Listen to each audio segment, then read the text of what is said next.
I'm Stephen Lawler, CTO for Bing Maps at Microsoft.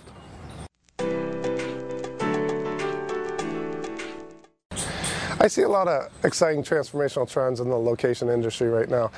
There's the indoor mapping movement, which is very exciting. There's the trend to bring 2D data into the 3D world, and it's not just a rendering trend, it's a 3D data modeling trend. There's the trends around data becoming rich information, indexed and pivoted around a where dimension, and the ability to leverage that perspective and view from a very contextual and personalized situation. And mobile, of course, and crowdsourcing, and the ability that people are going to become, contributing lots and lots to the web in a read-write way. Yeah, the opportunity with the where dimension, if you think about the last 10, 15 years of innovation, it really focused on the what dimension, which was the great progress we made with search. The who dimension, which is the great progress that everyone's been making around personalization, understanding who you are, context and behavioral understanding, as well as things like the user graph that Facebook has.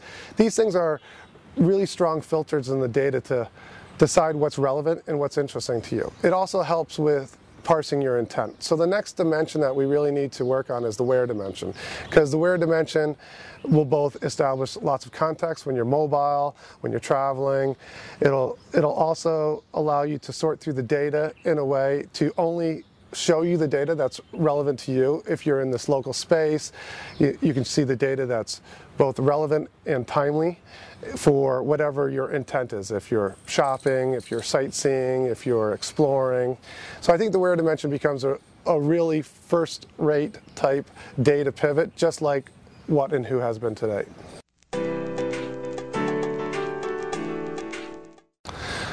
Yeah, the Internet of Things is extremely exciting. It'll add to the huge amounts of data that's available, that's machine data that's coming online, and in fact it enforces why having more dimensions like the where dimension are going to be super important.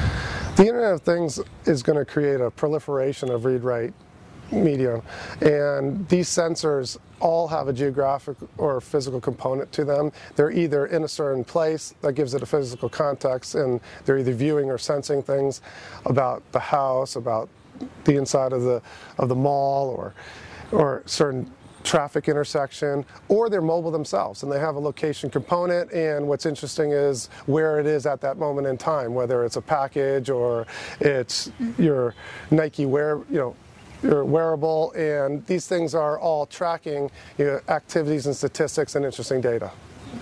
I think that the wearables is a real interesting part of the Internet of Things, and I think that that's going to bring in all types of outdoor activities, whether they're monitoring your skiing and how much elevation you're skiing for the day, or they're tracking your hiking or your personal jogging statistics, and a lot of these types of outdoor activities. Today we've kind of been limited to more maps in a driving in a car type of situation, and I think these wearables are really going to open up into our personal lifestyles, our hobbies, our things we're enthusiasts about.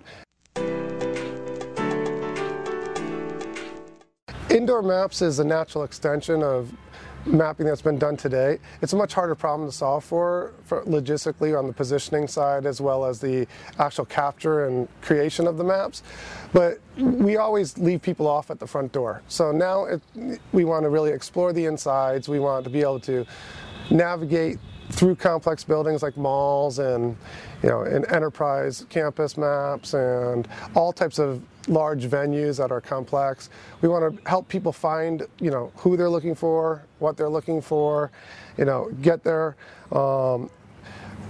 in the same fashion that they've been accustomed to with now driving streets. And I think when we think about the capture, it's going to be really exciting. It's going to end up in a crowdsourced way. So there'll be some large venues that do direct creation of their indoor interiors, but a lot of this will also extend out to the tail. People will, with mobile phones, they'll start creating. PhotoSense will move into 3D, pictures and panoramas, and which will move into 3D objects and full 3D create environments. And once you have those environments, they're rich and immersed. You can explore them. So you can think of every merchant downtown in a local store. They can really show off the products that they have. People will be able to interact. It's actually a way to start digitizing and breathing life into this physical store presence. And they'll be able to connect that back with an array of information and transactions and checkouts and purchasing. So I think it offers a whole new exciting area for mapping. I think augmented reality has a lot of promise, and it's going to be very real and very near in our future. The technologies have converged together to make it possible, and it has an amazing set of opportunities. It's the dream for everyone to be able to just look out into a view and have information that's relevant and timely decorated in that view, to be able to interact and ask questions and get specific answers about what's in that building. Where would I like to go at this point, to get really tailored, personalized experiences and answers. And it can be a lot of fun. I mean, you can imagine, being on a golf course and looking at the green, and all of a sudden you can see the exact three-dimensional view of your putting surface. You can get see the line where you should putt the golf ball in order to get there. So there's going to be a lot of sports, a lot of fun, a lot of activity, a lot of just general computer-aided augmented reality.